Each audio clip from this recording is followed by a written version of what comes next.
Greetings everyone to my presentation on cyberterrorism. My name's Adam Downs. Nice to meet you. What's cyberterrorism? When I say this word, what do you think? A massive attack on Google? Maybe some terrorist group taking down Twitter and putting up their propaganda? Maybe it's a single click of a button taking out major water, power, and utilities. Truthfully, cyberterrorism has two main definitions. The first is narrow definition. Basically, it's treated like traditional terrorism. Their goal is to loss of life or to structure through the internet, electronic means. There's also a broader definition, which is the use of the internet for disruptive activities.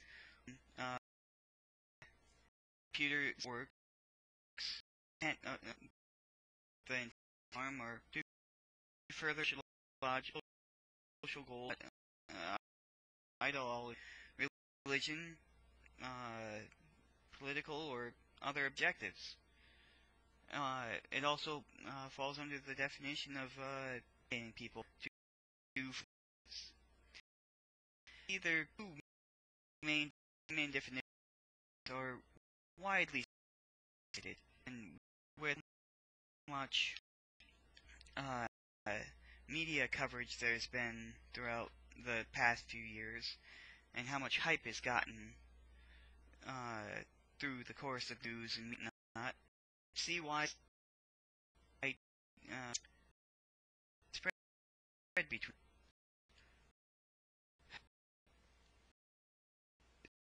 How is it portrayed in the media? Well,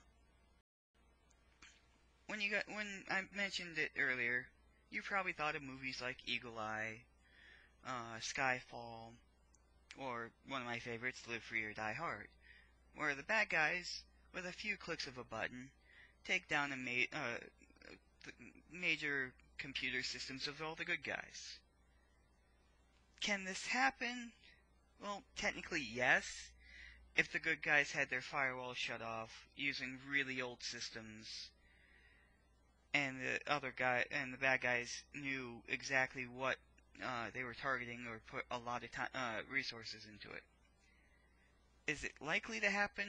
No. What terrorists are really using the internet for is, honestly, first, funding. They use pay sites through several dummy groups to transfer money between different terrorist organizations to further their goals. They also use it for fundraising, getting money from people around them. The next one is social media. They use it to find other people like-minded ideologies. Basically, what you use Facebook for, just for terrorists. Third, bragging, propaganda. They use it to tell people what they've done. Hey, we blew this up, or hey, we did this attack.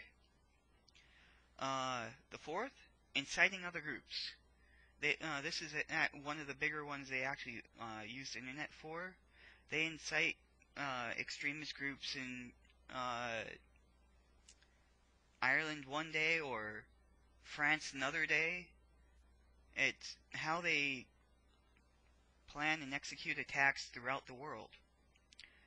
Well, not plan, that's the next one. How they incite other groups to cause havoc to governments and countries they don't like. The last one they really use it for is planning physical attacks, getting blueprints for buildings, training their people on the physical security measures, flight simulators for planes.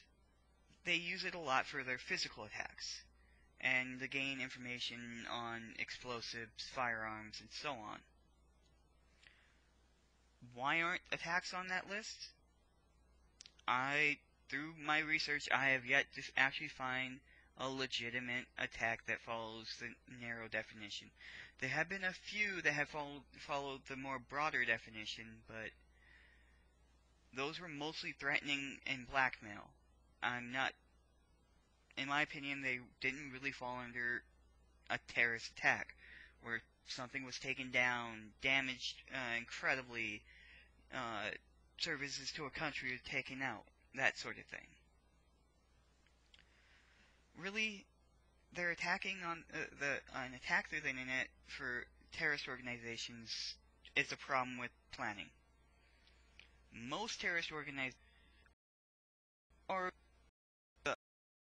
that list, the structured kitties.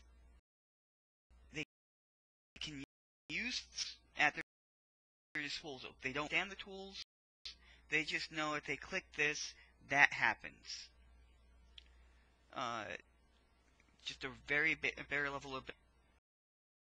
There are advanced structural ability to kitted attacking multiple or basic tools. They're more organized. They have better analysis of the systems out there. They're better able to attack. Able to learn. The last multiple report, if an intelligent will understand that them are very, but very it's not very many of them are very complex, a very complex coordinated group. What this means full of graded ability to sophisticate hacking tool is built specifically for a job. They're highly capable of analyzing systems, and their ability to organize things is higher. Now, the thing, experts to advance 4 years. To go from simplistic to complex takes about 6 to 10. While most terrorist organizations be for the generation where or back aren't that generations get younger in these extremist groups, we're probably going to see more of the advanced and complex, but at the moment there really aren't that many. See, there's a between show that already have tool set up that just one click of a button or one plug-in of a USB port, and they bring down a whole system. Reality isn't that kind.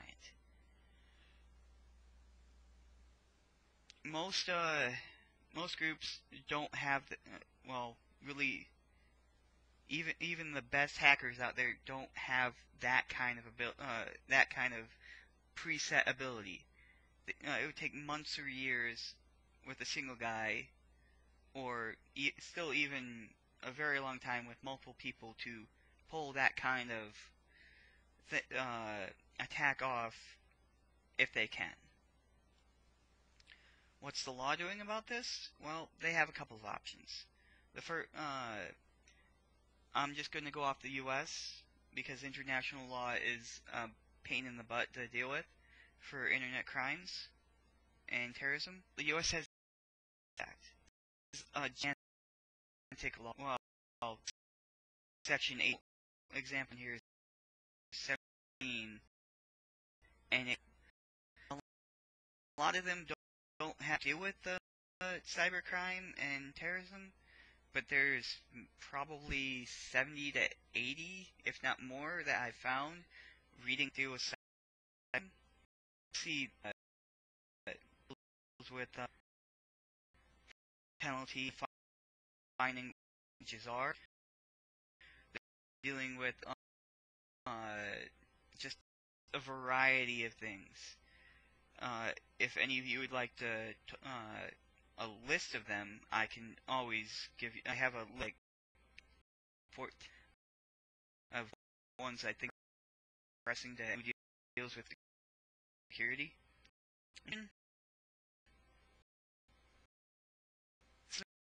Is a threat, but you're probably not going to have to deal with it in the near future. Being prepared is a good thing, but don't be afraid.